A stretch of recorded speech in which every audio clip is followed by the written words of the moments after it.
aux candidats, précisément. Comptez-vous interdire totalement la publicité sur le tabac, sur l'alcool, sur les vitesses excessives annoncées par certaines marques automobiles? Question posée par d'éminents professeurs de médecine. Et nos deux candidats ont répondu, bien sûr, aussi bien François Mitterrand que Jacques Chirac. Alors Jean-Daniel Flézaquier a lu attentivement toutes ces réponses.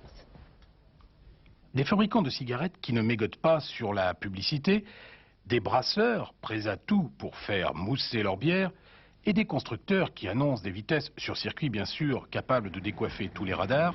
En bout de course, cela fait 100 000 morts par an. Beaucoup trop pour les professeurs Hirsch, Tubiana, Gau et Dubois qui ont décidé d'adresser à chacun des candidats à l'élection présidentielle une lettre.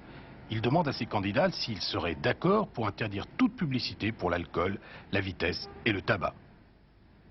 Pour le tabac, François Mitterrand se dit favorable à l'interdiction totale de toute publicité dans les médias en France et en Europe.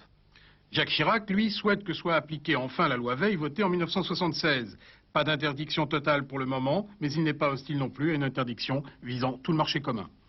En ce qui concerne l'alcool, Jacques Chirac s'en tient au terme de la loi votée en juillet 87 et qui réglemente la publicité, en particulier en l'interdisant sur les chaînes de télévision. François Mitterrand veut, lui, étendre cette interdiction à la radio et aux salles de cinéma pour toutes les boissons alcoolisées, y compris la bière.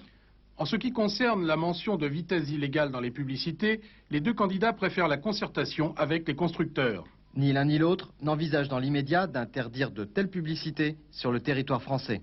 Les Français sont particulièrement, ce sont les premiers concernés en Europe, dans la communauté européenne, par les problèmes de comportement dangereux pour la santé.